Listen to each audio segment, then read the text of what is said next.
Well, hello, this is Kevin Kyler. I am the author of Making Sound Environmental Choices. However, we want to present to you Triple-Inspection-Triage, which is composed of David Ward on the home inspection side, yours truly on the environmental testing, and Barton Robertson in the remediation. This is a free presentation preview filled with information that all homeowners, realtors, and buyers will find enlightening and useful, as well as we will present the full three-part series free as well. It is based on our field findings and research on the number one cause of damage in all structures, that being moisture. The program outlines choices that the homeowners and realtors can readily enact upon to prevent the pitfalls that can ruin their property or sales of the property and endanger their health. In addition, these suggestions can result in significant energy savings. The complete three-part series takes about 45-60 minutes, after which we'll allow time for questions and answer. For more information, please contact us at the numbers below. So with that, let's begin. The choices. These are things that you can readily fix, repair, or more importantly, correct. So let's see some. Downspouts, turnouts, and splash blocks. Did you ever wonder where the water's going? So watch. Okay, do you ever wonder in those torrents of rainstorms where in the world all that water going down your gutter is going? Watch his animations as they begin to load in. By the way, you just cannot use splash blocks. You need to do more. Notice the ponding that's occurring there. Again, where do you think all that water is going to go? Here's a correct choice. You need to add extensions, at least about 48 inches, but in respect to the neighboring properties. And of course, use those splash blocks. Open for trouble. You'll never guess who or what will drop in. Watch this as it animates and loads. This is what happens in a, kind of torrential rainstorm without gutters. Look where all the water is going down and dropping into. What else do you think could drop into this? Well, watch this.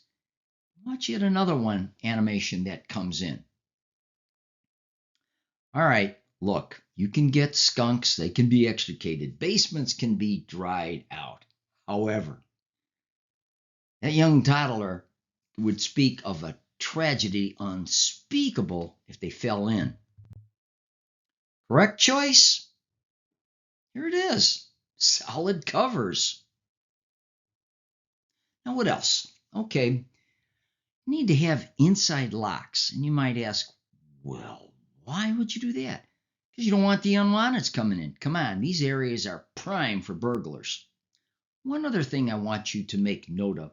Do not open windows in deep basements during warm, humid summer months because you'll only bring in lots of unwanted humidity. That's the end of the first part preview, so let's continue. Simple fixes or pay back later.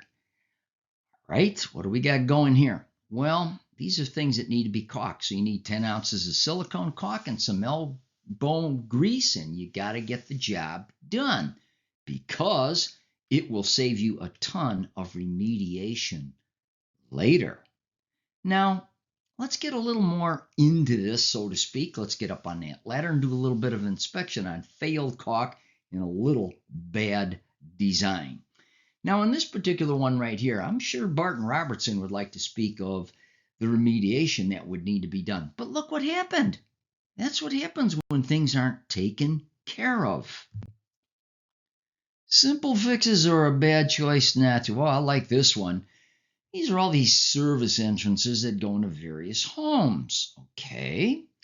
Now, there's a word out there. You better plug them, and plug them with silicone. And have some fun with you. Or, wait for it.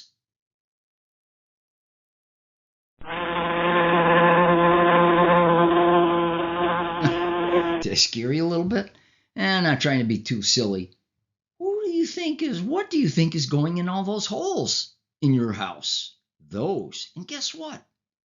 They use rotted wood for building their nest. Gee, I wonder where they're finding that.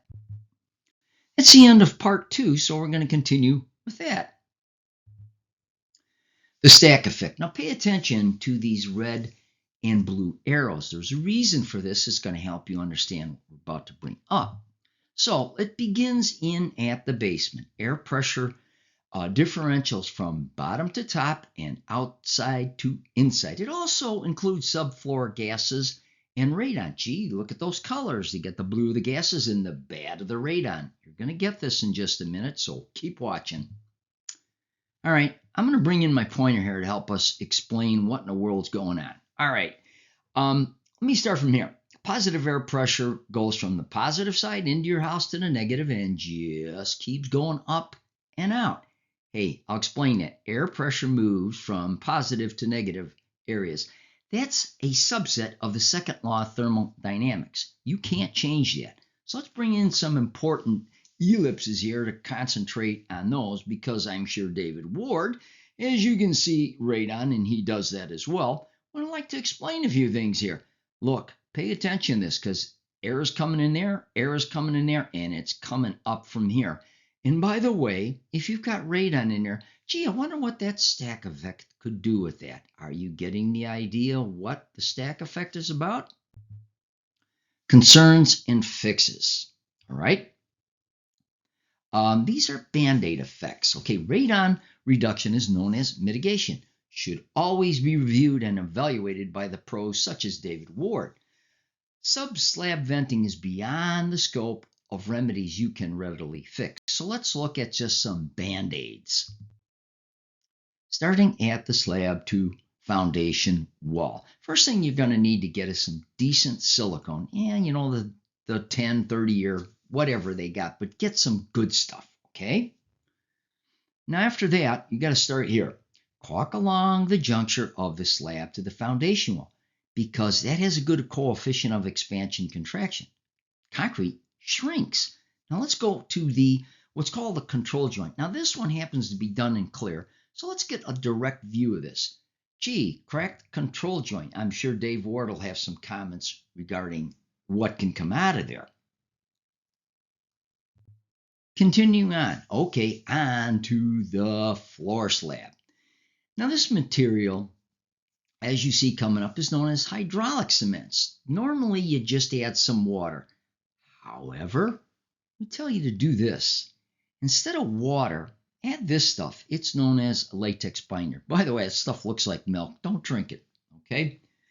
Now, moving on to there. You're going to have cracks in your basement floor. That's going to happen. Create a mix in a peanut butter consistency and fill the floor cracks in. However, mix only what you can use under 10 minutes, because this stuff sets fast. Smooth out the crack as you go, because, hey, you're going to probably put floor tile over it, okay?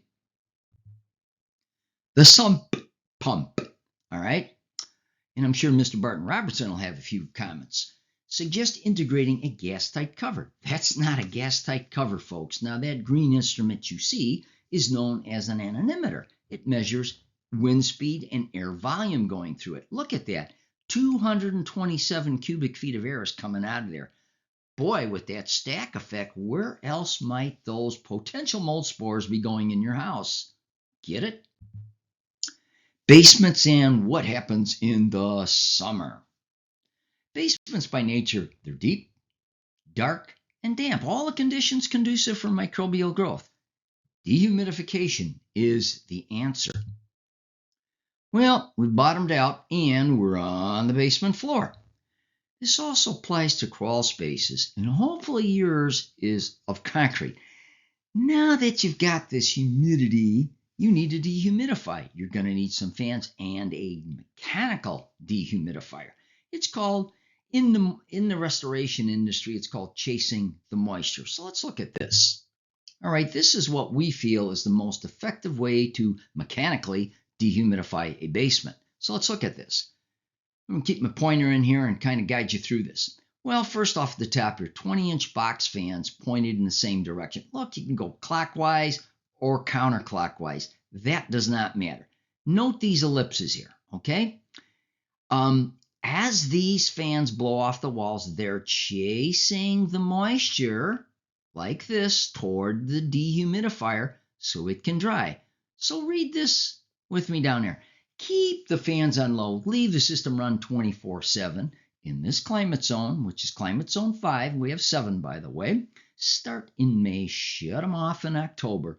Remember, your AC system is a very limited dehumidifier. It needs help in the basement. We're not advertising for this, people. We're just telling you where you can get it.